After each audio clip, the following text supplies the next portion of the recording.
क्या आप दुनिया के सबसे बड़े मदरसे का नाम जानते हैं? मिस्र के शहर काहिरा में बना जमायतुल अल अजहर दुनिया का सबसे बड़ा मदरसा माना जाता है। इस मदरसे में हर दिन 2 लाख से भी अधिक मुसलमान शिक्षा प्राप्त करते हैं। 970 ईस्वी में हजरत मोहम्मद सल्लल्लाहु अलैहि वसल्लम की बेटी फातिमा जोहरा के नाम पर बने इस मदरसे पर हर साल 10,000 करोड़ रुपए खर्च होते हैं। ये खर्च इतना बड़ा है कि इससे हर साल रिलायंस जियो जैसी कई कंपनियां खोली जा सकती हैं। जामिया अल अजहर में काम करने वालों की संख्या 8,000 से भी अधिक है। ये दुनिया का सबसे आधुनिक मदरसा है, जहां कुरान और हदीस के साथ फिजिक्स, केमिस्ट्री, बायोलॉजी और विज्ञान के विभिन्न विषयों की शिक्षा दी जाती है।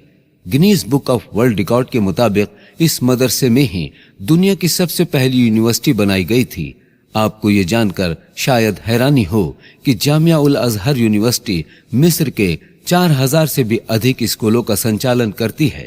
इनके खुद के 6 मेडिकल कॉलेज और 360 एकेडमिक डिपार्टमेंट हैं।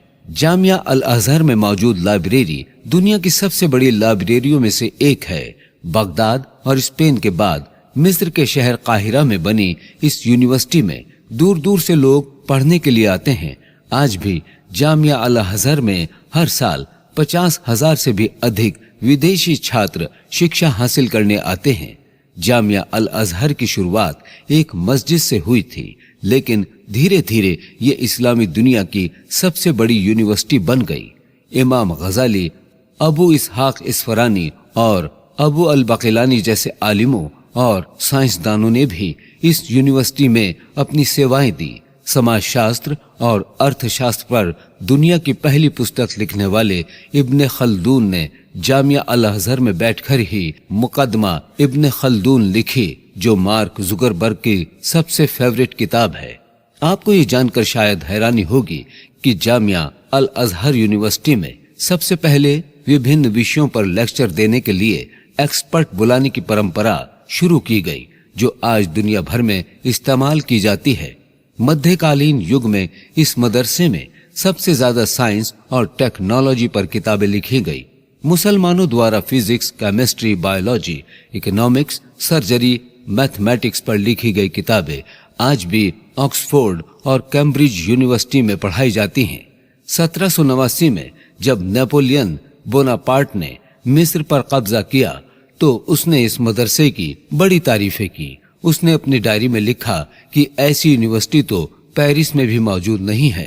मिस्र पर कब्जा करने के बाद नेपोलियन ने जब कंस्ट्रक्शन काउंसिल बुलाई तो उसके सभी 9 सदस्य मुसलमान थे। ये सभी मुसलमान जामिया अल अजहर से पढ़कर निकले थे। जामिया अल अजहर मानव इतिहास की पहली यूनिवर्सिटी थी जिसने महिलाओं की शिक्षा और स्वास्थ्य से संबंधित सेमिनारों का आयोजन किया। इस मदरसे में हर साल हजारों मुसलमान हाफिज, कारी, आलिम, डॉक्टर, इंजीनियर और साइंटिस्ट बनकर निकलते हैं। ये मदरसा उन सभी के मुंह पर तमाचा है जो कहते हैं कि मदरसे में आतंकवादी पैदा किए जाते हैं। अगर एक मुसलमान होने के नाते